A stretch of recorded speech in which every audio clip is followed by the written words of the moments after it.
Warning, this video contains spoilers about Medal of Honor Above and Beyond. The game that promised to bring the legendary Medal of Honor franchise back to its roots by going back to the World War II setting arrived on the 11th of December 2020, but before the game even released there was a huge problem right off the bat.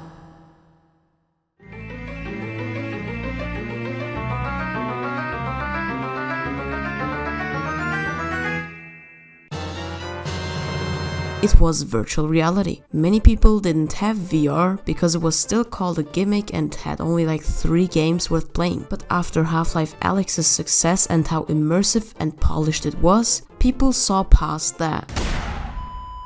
On release, hell broke loose. The game had mixed reviews and was soon remembered as a failure because it didn't do what VR makes special. Let's start with the flaws of this game.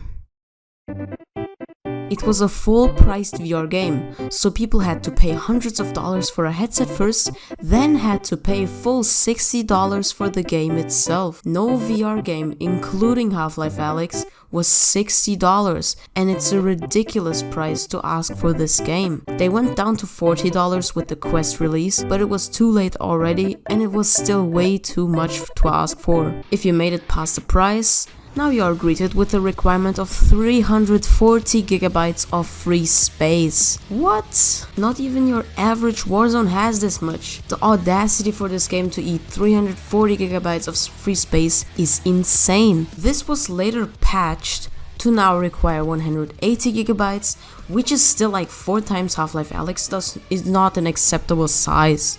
The Quest 2 version has 40 gigabytes, which is a lot considering some Quest 2s only have 64 gigabytes of space. Now that you graciously spent even more money for an SSD or deleted all your favorite games, good luck with the minimum system specs requirement.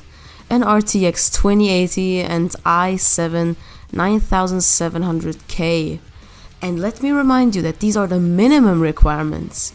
Later, the GTX 1080 became the minimum requirement, but my RTX 2060 and Ryzen 7 3700X ran the game just fine while recording.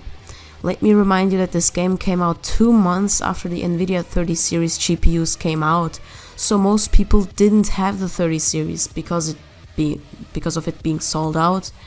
And if most people didn't have it, VR gamers certainly don't have it.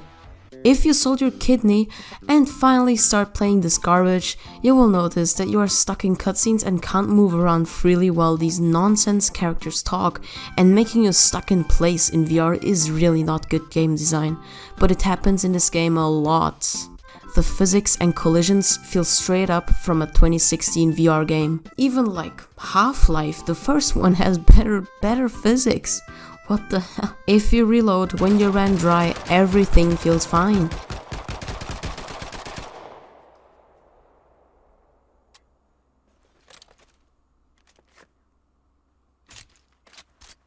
If you want to tactical reload, you are forced to rack the bolt back every single time, so you might as well just shoot it all before reloading. The M1 Garand literally doesn't ping when you're ejecting it manually. It does ping if you shoot it dry though. The story is kinda untouching. When the 16-year-old British dude died, I couldn't have cared less. Yeah, it's sad, but it was not built up very well, just very unfitting in general. Swimming takes ages. There is one mission where you have to swim, and it moves you like an inch every time you make a swimming motion, and this wouldn't be such a problem if you wouldn't have to swim very far, but you have to swim up the entire fucking ocean. That multiplayer. I checked all servers, including Asia and US, Europe, everything, and there isn't a single person online. There might be a player base on the Oculus Quest 2 version though, but I'm not sure. Now that we have gone through some of the bad things, because I almost certainly forgot a lot more, let's talk about the good stuff. Guns feel really good to shoot. They have good feedback and have a kick to them, and I could shoot them all day, probably the best shooting in VR. The way syringes give you a feedback when you inject them into your chest and get stuck. Much cooler than Armored, for example, which has no feedback whatsoever. The missions are cool, there's a nice bit of variation here and there.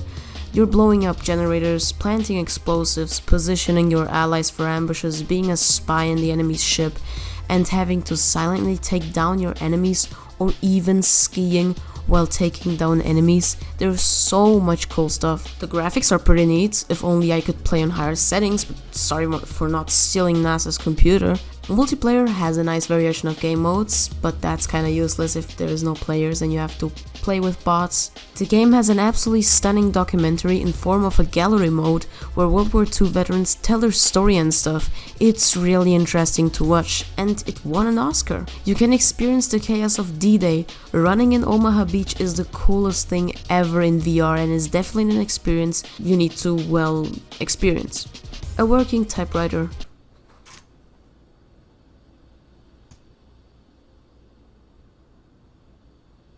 And also a working chalkboard.